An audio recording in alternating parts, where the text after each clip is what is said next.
An enemy tank fires a shell at you. You immediately man the cannon and fire an armor-piercing round. The hardened warhead punches through the armor, destroying the tank. The enemy infantry continues their charge. You immediately fire a high explosive shell. The moment it hits, the fuse detonates the massive amount of explosives inside. The huge blast kills several enemies. You are about to fire again, but suddenly a few shells fly in from the enemy's rear. It is their howitzers. They have opened fire. This type of cannon uses a high angle of elevation and separate propellant charges, allowing it to hit targets beyond the line of sight with a curved trajectory.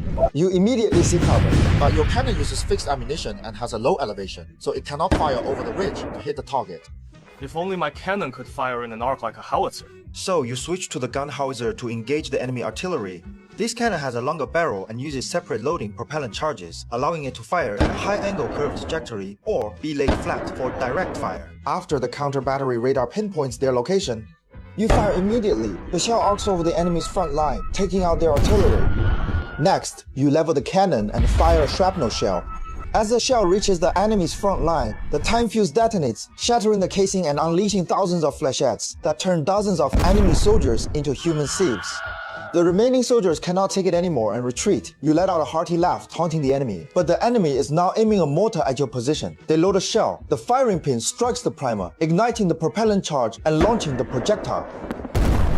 You immediately return fire with your gun howitzer. The enemy is hiding in a bunker deep within the dense forest, making it incredibly difficult to score a direct hit. But a mortar can be positioned behind cover, firing at you from an extremely high angle. If it is hard to hit them, then I will just blanket the area with fire. Next, I will use the rocket launcher to engage the enemy mortar position. The solid fuel rocket motor propels the rocket forward, and then the fins deploy to stabilize its flight. 40 rockets roll out in an instant. Upon impact, 6.4 kilograms of high-energy explosives detonate, unleashing a powerful shockwave while propelling thousands of preformed fragments at high speed.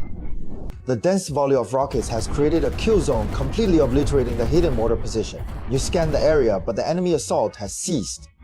Just then, another howitzer shell comes flying in. You dodge just in time to save your life. You immediately return fire at the calculated enemy position, but after a few rounds, another of their shells comes flying back with deadly precision.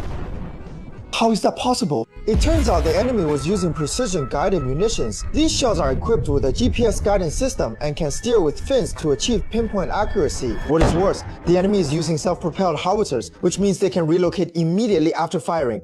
All your shells just landed harmlessly on the ground. 拦不住